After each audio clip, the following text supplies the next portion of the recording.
હાલો મિત્રો, આજે હું તમારી સાથે શેર કરીશ એકદમ ક્રિસ્પી અને કુરકુરા સ્વાદમાં એકદમ સુપર ટેસ્ટી એવા કાંદાના ભજીયાની રેસીપી।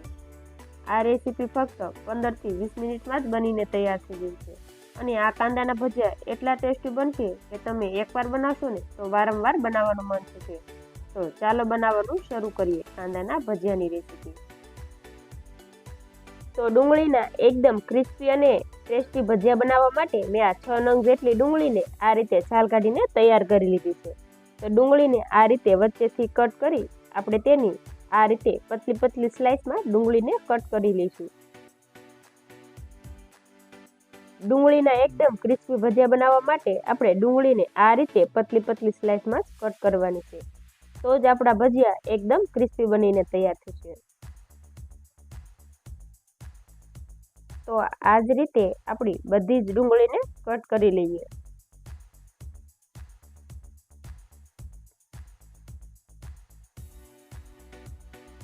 તો 2 થી 3 મિનિટ પછી તમે જોઈ શકો છો મેં આ રીતે બધી ડુંગળીને કટ કરી લીધી છે। તો હવે આપણે હાથથી આ રીતે થોડું પ્રેસ કરતા જઈ આપણે ડુંગળીના લચ્છાને એકદમ સરસ રીતે અલગ કરી લઈએ। આ રીતે ડુંગળીના લચ્છાને થોડા અલગ કરી લેશું ને તો આપણા કાંદાના ભજીયા એકદમ કુરકુરા બનીને તૈયાર થશે। તો તમે જોઈ શકો છો મેં આ રીતે કાંદાને એકદમ સરસ રીતે બધા લચ્છા અલગ કરી લીધા છે। તો હવે આપણે તેની અંદર સ્વાદ પ્રમાણે મીઠું અને અડધા લીંબુનો રસ નીચોવી દઈએ અને કાંદાને લીંબુના રસ અને મીઠા સાથે એકદમ સરસ રીતે મિક્સ કરી લઈએ। આ પ્રોસેસ કરવાથી આપણા ડુંગળીમાં થોડું પાણી છૂટશે અને આપણે બેટર બનાવતી વખતે તેમાં પાણીની જરૂર નહીં પડે। હવે ઢાંકણ ઢાંકીને 7 થી 8 મિનિટ સુધી રેસ્ટ આપી દઈએ।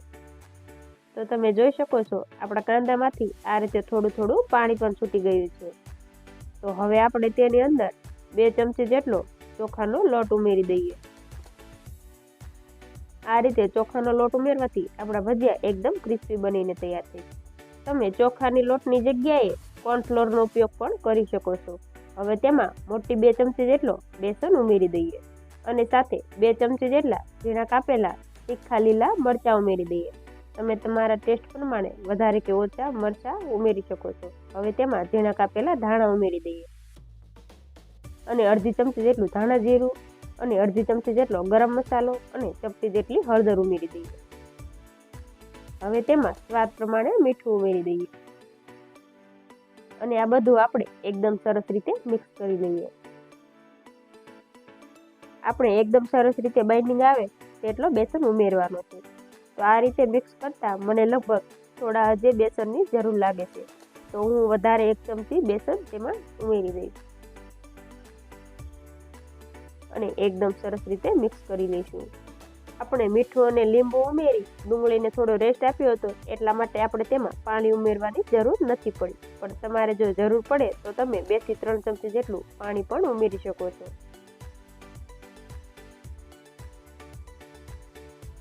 તો હવે આપણું બેટર એકદમ સરસ રીતે બની ગયું છે। તો તમે જોઈ શકો છો આપણું બેટર આવી કન્સિસ્ટન્સીનું હોવું જોઈએ। જો વધારે ચણાનો લોટ ઉમેરી દેશો ને તો તમારા ભજીયા એકદમ ક્રિસ્પી નહીં બને। તો હવે આપણે ભજીયાને તળી લઈએ।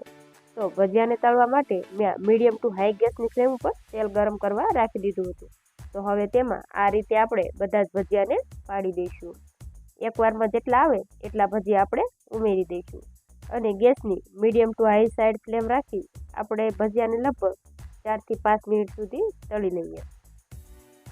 આપણે કાંદાના ભજીયા તળતી વખતે એક વાતનું ખાસ ધ્યાન રાખવાનું છે કે આપણે ગેસની flame medium to high side જ રાખવાની છે, નહીંતર તેમાં તેલ ભરાઈ જશે અને ભજીયાનો સ્વાદ ખાવામાં બિલકુલ સારો નહીં આવે। તો લગભગ 2 થી 3 મિનિટ સુધી આ રીતે ભજીયા તળાઈ જાય પછી આપણે તેને ફેરવી લઈશું અને આ સાઈડ પણ 2 થી 3 મિનિટ સુધી ભજીયાને કૂક કરી લઈએ।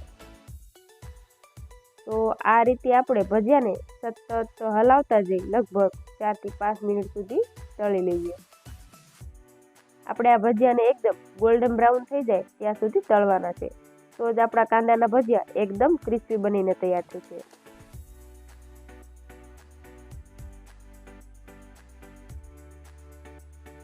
તો 4 થી 5 મિનિટ પછી તમે જોઈ શકો છો આપણા ભજીયા એકદમ ગોલ્ડન બ્રાઉન થઈ ગયા છે, મીન્સ કે આપણા ભજીયા એકદમ સરસ રીતે તળાઈ ગયા છે। આપણા ભજીયા એકદમ ક્રિસ્પી અને કુરકુરા બની ગયા છે. તો હવે આપણે આ ભજીયાને એક પ્લેટમાં કાઢી લઈએ અને આ જ રીતે બધા ભજીયા આપણે બનાવી લઈએ. તો જોતાં જ ખાવાનું મન થઈ જાય તેવા એકદમ ક્રિસ્પી અને કુરકુરા કાંદાના ભજીયા બનીને તૈયાર થઈ ગયા છે. આ ભજીયા લીલા મરચાં અને ગોળ આંબલીની ચટણી સાથે ખૂબ જ ટેસ્ટી એવા લાગે છે. તો તમે આ રીતે કોઈ દિવસ ભજીયા ન બનાવ્યા હોય તો એકવાર જરૂરથી ટ્રાય કરજો. તમારા કાંદાના ભજીયા પહેલી જ વારમાં એકદમ કુરકુરા અને ટેસ્ટી બનીને તૈયાર થશે. જો રેસીપી ગમી હોય તો વિડીયોને લાઇક કરજો, શેર કરજો અને મારી ચેનલને સબસ્ક્રાઈબ કરજો. અને આવી જ નવી રેસીપીઓના વિડીયો જોવા માટે બાજુમાં આપેલા બેલ આઇકન ઉપર ક્લિક કરજો, જેથી મારી નવી આવનારી રેસીપીઓના નોટિફિકેશન સૌથી પહેલાં તમને મળે.